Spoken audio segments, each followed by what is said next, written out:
Welcome back to Daytime. This is the latest issue of Taste magazine. You'll see it all around the region. Just take a look at that cover. All the fresh fruit and the vegetables. It makes you think of spring. And here at Daytime, it makes us think of our very good friend, Lazaro Pacheco, who is back, who happens to be the gentleman responsible for that beautiful cover in Taste magazine. Congratulations to you. Thank you.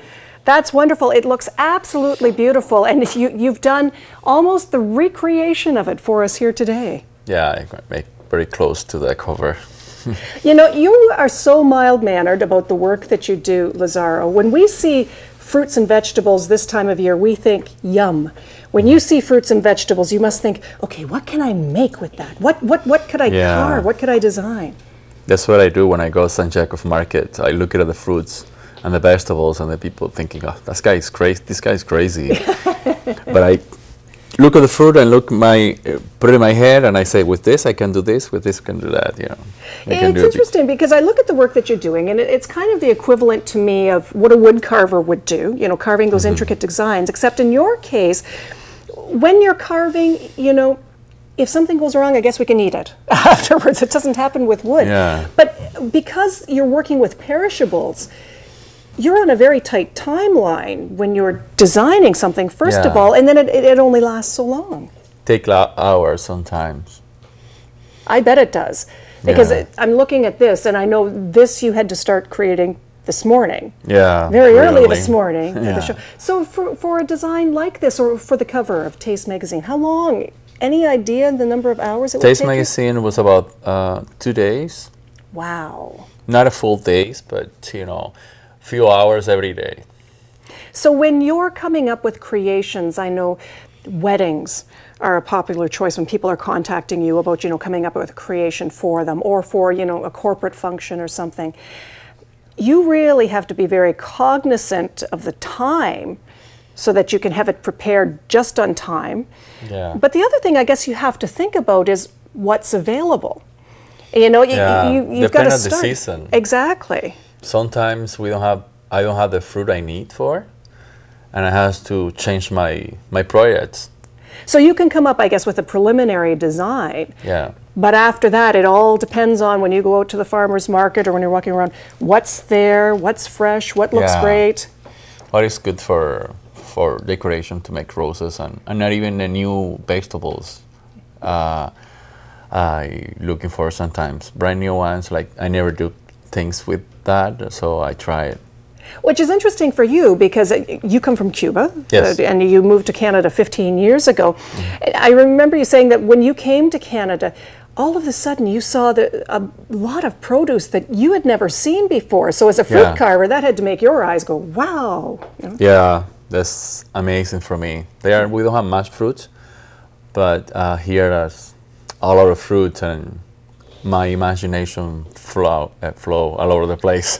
Well, you share your imagination with other people. Not only do you do private lessons if people want to learn how to do the fruit carving, but you've also teamed up with the Kitchener Market, and you provide lessons there occasionally. Yes, it's June the 4th at 11:45. Registration is open, and it's $5 per person.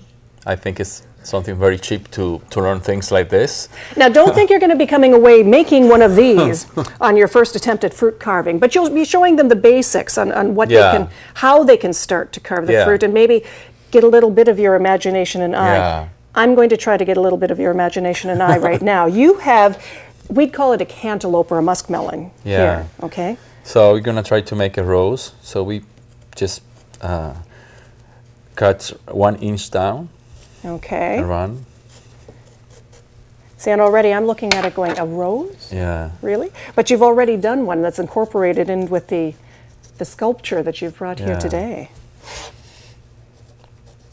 So is it about, I guess, layering the design, really, when you're doing the carving, Lazaro? Yeah. And where did you learn all your skills from? I learned in Cuba. In the Jagrumas Hotel. I just learned the basics there. Okay. And after I just improve my skills here. Most of the watermelons carving, I just went to the internet and get some ideas from other people who make the same I make. Right. Right. So, and that's what I do now, the watermelon. So what we want to do in the market is this kind of roses, but not in the cantaloupe.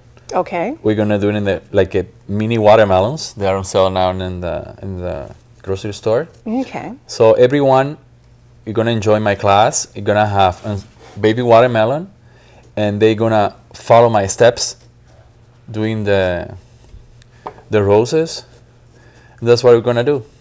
Well, and the thing is, we get so hung up, I guess, on doing it right.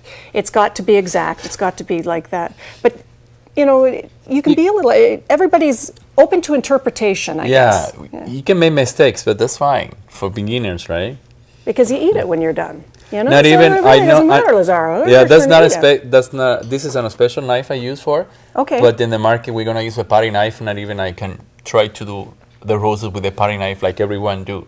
Because you'd have a paring knife at home in your kitchen, and maybe not the fancier tools. Yeah, these tools are special for this, but most you can use other knives, like a regular knife. And I know for you, a lot of your work is specialty work that you're on call for weddings. People want you to come up with designs for weddings or corporate functions or a lot of different things. But for those of us, you know, that might be taking the lessons, it could be just as simple as, you know what, you've got a family reunion coming up this summer and you just want to do something a little extra, or a birthday party, or just because, you know, you just want to have something a little fancier on the kitchen table at home. Why not? You can learn to do like a simple things with fruits and vegetables. Like you can impress your guests at in your barbecue or home or any small parties you do. Look at that. And you really start to see the shape of the rose coming out now with the leaves. That's beautiful. Well, we've got about a minute left, so let's remind everybody again. The lessons are coming up this Saturday. You're offering them at the Kitchener Market. Yeah. And people can get in touch with you directly. Yeah. And we've got the information. They can get it up on the screen. It's this Saturday, June the 4th. Costs just $5. Starts at 11:45 a.m. 11:45. And look at that. He did that in 6 minutes. Imagine what you can do with an hour with Lazaro. Well, wonderful. Thank you. I look forward to the lessons. Congratulations on the cover of Taste Thank magazine. you. That's beautiful. Thank you for inviting me. Back with more on Daytime in just a moment. Stay with us.